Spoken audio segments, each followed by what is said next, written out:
요즘 국내 주식시장의 최대 이슈 중 하나는 바로 저PBR 관련주입니다. 정부 차원에서 높은 코리아 디스카운트 해소를 위해 기업 밸류업 프로그램 정책을 시행하면서 저PBR 관련주들이 주목을 받기 시작했습니다. 그럼 저PBR은 무엇을 의미하는지 알아보도록 하겠습니다. 구독과 좋아요 부탁드리겠습니다.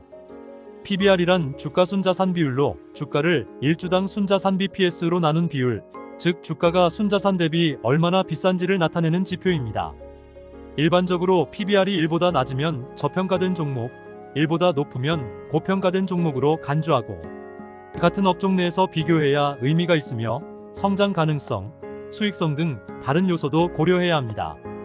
일반적으로 PBR이 낮은 섹터는 은행, 증권, 보험, 상사, 자동차, 화학 등이 있습니다.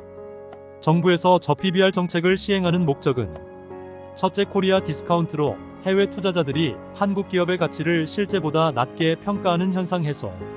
둘째, 주식시장 활성화로 투자자들의 투자 심리를 개선하고 시장 거래량을 늘리기. 셋째, 기업 가치 상승으로 기업들이 투자 확대를 통해 성장하고 일자리 창출을 증진시키기 위해서입니다. 따라서 저PBR 정책을 시행하게 되면 주식 시장 상승, 외국인 투자 증가, 저PBR 기업 주가 상승 등의 효과를 기대할 수 있습니다. 하지만 우려의 목소리도 존재합니다. 정책의 장기적인 효과에 대한 논쟁이 지속되고, 투자 심리 개선 효과 제한적, 일부 기업의 주가 과열 우려 등이 문제점으로 제기되고 있습니다. 일각에서는 총선을 앞둔 정치적인 목적의 정책이 아니냐는 비판도 들리고 있습니다. 정부는 저PBR 정책을 지속적으로 추진할 것으로 예상하며 정책 효과를 지속적으로 평가하고 개선할 필요가 있다고 언급했습니다.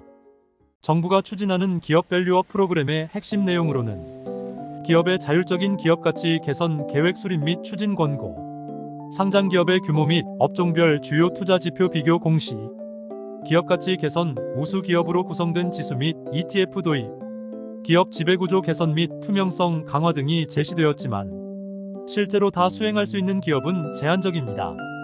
그럼에도 정부는 상장기업 840개 사 및 코스닥 상장기업 150개 대상으로 2024년 4월부터 기업의 자율적인 참여 유도를 하며 시행하겠다고 했습니다.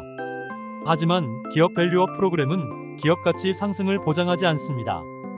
그리고 투자 결정 전에 기업의 재무 상태, 성장 가능성 등을 꼼꼼하게 분석해야 합니다.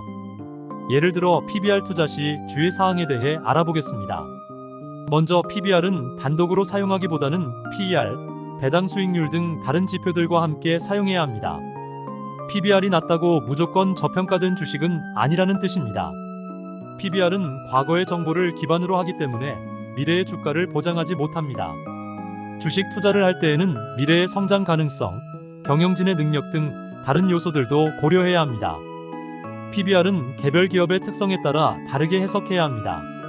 업종, 성장 단계, 재무 구조 등을 고려하여 특정 산업마다 다른 기준으로 평가를 해야 합니다. 또 PBR이 낮은 기업은 부채가 적고 재무적으로 안정적인 것으로 볼 수 있지만 순자산의 구성을 확인해야 합니다.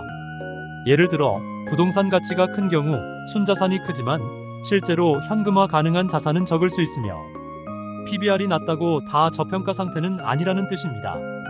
오늘은 최근 이슈로 떠오르고 있는 저PBR 정책에 대해 알아보았는데요. 관련 주식의 주가가 크게 상승하는 만큼 투자 전 꼭 정확히 공부를 해야 한다고 생각합니다. 그럼 다음에 더 좋은 영상으로 찾아뵙겠습니다. 시청해주셔서 감사합니다.